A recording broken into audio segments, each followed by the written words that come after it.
ओम शांति। संपूर्ण और सच्ची स्वतंत्रता क्या है? वास्तव में संपूर्ण और सच्ची स्वतंत्रता तो इस कलयुगी सृष्टि में किसी को प्राप्त हो ही नहीं सकती। जरा मृत्यु, रोग शोक, विवाद, विक्षिप्ति, अन्याय, आतंक, असमर्थता, अशांति आदि आदि में से किसी न किसी क्लेश के परतंत्र होकर हर एक मनुष्य पीड़ित है। सच्ची और संपूर्ण स्वतंत्रता वह है जिसमें मनुष्य को किसी भी प्रकार का कष्ट, क्लेश, कठिनाई या दुख और अशांति ना हो। ऐसी सच्ची और संपूर्ण स्वतंत्रता ही का दूसरा नाम मुक्ति और जीवन मुक्ति है। मुक्ति का अर्थ है देह बंधन से, भव बंधन से, कर्म और उसके फल से, जन्म और मृत्यु से निस्तार। जब मनुष्य आत्मा इन सभी बंधनों को काटकर ब्रह्मलोक, परलोक अथवा परम धाम में विश्रामी होती है, तब उसकी दुख से न्यारी अवस्था को मुक्ति कहते हैं। वहां क्योंकि आत्मा को न काया प्राप्त है न माया ही प्रवाहित करती है, इसलिए वहां वह सभी प्रकार के बंधनों से मुक्त है। इसलिए परम धाम को मुक्ति धाम या निर्वाण धाम भी कहा जाता है। जीवन मुक्ति का धाम इससे भिन्न है। जीवन मुक्ति वह अवस्था है जिसमें मनुष्य को तन तो प्राप्त है परंतु किसी प्रकार का दुख नहीं है और सभी प्रकार का सुख प्राप्त है। आत्मा की ऐसी अवस्था स्वर्ग अथवा वैकुंठ में होती है।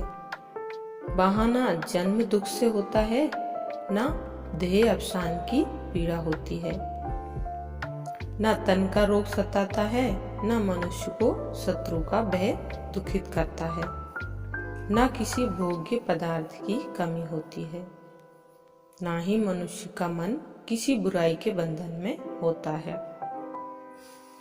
मनुष्य आत्मा को यह अवस्था जिस स्वर्ग लोक अथवा वैकुंठ में प्राप्त होती है, वह लोक इस पृथ्वी से ऊपर कहीं नहीं है, बल्कि इसी भारत भूमि पर ही जब सतयुग में नर नारी अपने दिव्य गुणों से युक्त जीवन के कारण श्री नारायण और श्री लक्ष्मी के समान या देवताओं के समान होते हैं, तब यही देश स्वर्ग होता है। ऐसी सच्ची और संपूर्ण स्वतंत्रता जिसे कि मुक्ति और जीवन मुक्ति कहा जाता है, सदा मुक्त, सर्वशक्तिमान, सर्वहितकारी परमपिता परमात्मा शिव के सिवा अन्य कोई भी नहीं दिला सकता। यह स्वतंत्रता अंग्रेजों को देश से बाहर निकालने से प्राप्त नहीं होती, बल्कि मन से काम, क्रोध आदि विकारों को बाहर निकालने से प्राप्त होती है। इसकी प्राप्ति के लिए मनुष्य को कोई राजनीतिक दल नहीं बनाने पड़ते, बल्कि उसे ज्ञान और योग बल धारण करना पड़ता है। आज भारत को सच्ची स्वतंत्रता क्यों प्राप्त नहीं है? आज राजनीतिक तौर पर स्वतंत्र होने के बाद भी भारत को सच्ची स्वतंत्रता प्राप्त नहीं है। विचार करने पर आप इसी निर्णय पर पहुंचेंगे कि इसका एकमात्र कारण यह है कि मनुष्यों में चारित्रिक बल की, मनोबल की, बुद्धि बल की, नैतिक बल की और संगठन शक्ति की कमी है।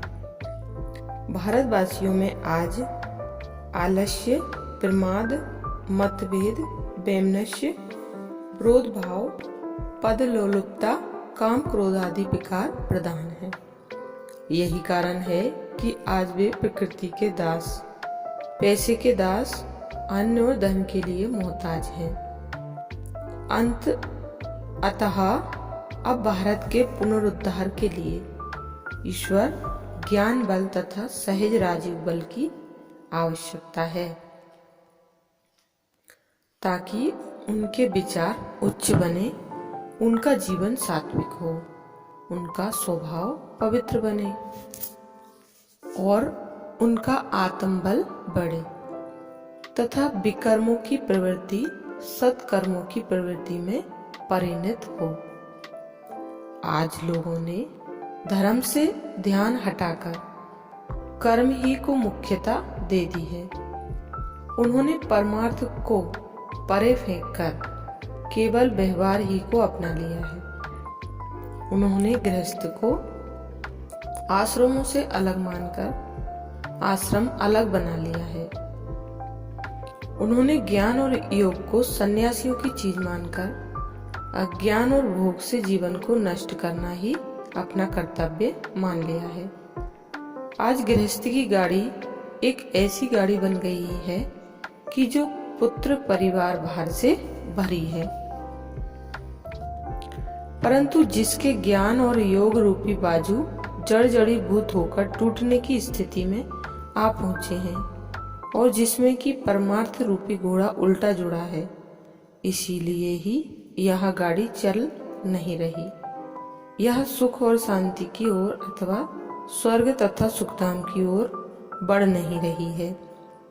अतः परमार्थ निकेतन जो परम पिता परमात्मा शिव हैं, वह भारतवासियों को सच्ची और संपूर्ण स्वतंत्रता देने के लिए अर्थात मुक्ति और जीवन मुक्ति का वरदान देने के लिए पुनः इस भारत देश में अवतरित हुए हैं।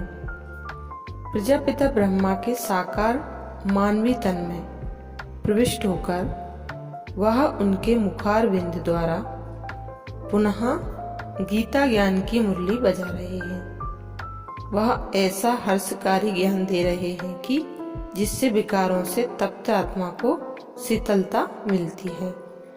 प्रकृति की परतंत्रता से पीड़ित आत्मा को शांति प्राप्त होती है।